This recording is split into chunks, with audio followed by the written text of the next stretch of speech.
अभिनय जी, आपका एक वीडियो वायरल होता है, हमेशा आपसे वो सवाल पूछा जाता है, हम भी वही पूछना चाहेंगे कि और आपके समर्थन में, भाई आपने तो एक इंटरव्यू में कहा कि मुझे फर्क नहीं पड़ता कि सामने वाले ने, मर्द वाली बात की, असली मर्द कौन है जी। खान सर ने आपके समर्थन में जवाब दिया, वो बड़ा गुस्सा है खान सर जी जी कि जिन पुलिस वालों ने बोला है, तो दिल्ली पुलिस में भी पैसे देकर लोग आ रहे हैं। आपने अगर बयान सुना हो आपके समर्थन में खान सर ने बयान मैंने ये वाला बयान उनका नहीं सुना है, बट मैं ये कहूंगा कई बार हीट ऑफ द मोमेंट कुछ ऐसी चीजें हो जाती हैं, उनको हम आधार नहीं बना सकते किसी चीज का। मेरा हमेशा से रहता है किसी एक स्टेटमेंट, किसी एक इंसिडेंट्स को पकड़ करके आप जजमेंट नहीं दे सकते। मुझे ऐसा लगता है कि उस वक्त शायद हीट ऑफ द मोमेंट, मैं अगले दिन भी उनसे मिला था, जिस दिन डीओपीटी गया उस दिन भी मैं उनसे मिला था, तो उनको भी इस चीज का आभास है कि वो हीट ऑफ द मोमेंट चीजें हो गई जो नहीं होनी चाहिए थी।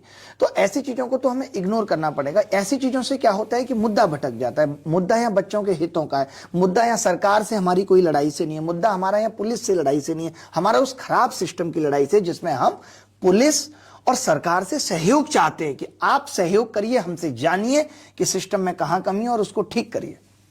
बिल्कुल। तो मुझे एक बात बताइए कि ये जो इतना सब कुछ हो रहा है, आप सारे टीचर्स सब उतरे हुए हैं, तो कहीं ना कहीं आपको भी ऐसा लगता है गिव अप वाली कोई एक चीज आती है कि ये जो सिस्टम खराब है, इतना सब कुछ चल रहा है, आप 8 साल से लड़ाई कर रहे हैं। मैं वही कहूंगा, अगर हम गिव अप कर जाएंगे तो जो बच्चे हमसे उम्मीद लगाए बैठे हैं तब कैसे काम चलेगा? जबकि हमारे को तो गवर्नमेंट भी ये कह देती है, चेयरमैन भी कह देते हैं, टीचर्स का क्या स्टेक है, हम उनसे क्यों बात करें, हम उनसे क्यों मिलें? अगर बच्चों को समस्या है तो बच्चे आके बात करें। समझ रही हैं? बट बच्चे वहां तक पहुंच नहीं पाते, इसीलिए हमें आना पड़ता है।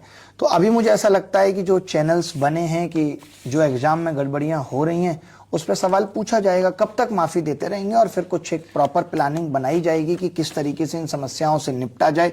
दोबारा मिला जाएगा डीओपीटी मिनिस्टर साहब से, उनको बताया जाएगा देखिए आपने ये आश्वासन दिया था कि अब ये ठीक कर लेंगे सारी चीजों को, लेकिन फिर अगले एग्जाम में ऐसा हो गया तो ऐसा कब तक चलता सवाल तो यही है ना, पेपर लीक हो जाते हैं, इतनी सरकारी भर्तियां निकलती हैं, खाली पड़ी हैं सीटें, फिर भी आप ऐसे घोटाले कर रहे हो, तो इसका जिम्मेदार कौन है? लड़ाई इसी चीज के खिलाफ थी कि इस एग्जाम सिस्टम को ठीक करिए। लड़ाई थी इसी चीज के खिलाफ कि ये खराब हो गया है, वैकेंसी टाइम से नहीं आ रही, टाइम बाउंड भरी नहीं जा रही है, नोटिफिकेशन आ जाता है, उस नोटिफिकेशन में आप नहीं बताते कब आप प्री एग्जाम लेंगे, कब आप मेंस एग्जाम लेंगे, सब कुछ टेंटेटिव होता है, आप आउट ऑफ द सिलेबस चले जाते हैं। अगर आपको ज्यादा पूछना है तो आप नोटिफिकेशन में मेंशन करिए। आपके CHSL जो 12th बेस्ड एग्जाम है, वो CGL जो ग्रेजुएट लेवल एग्जाम है, उसका नोटिफिकेशन में ऑलमोस्ट सिलेबस आप सेम दे देते हो।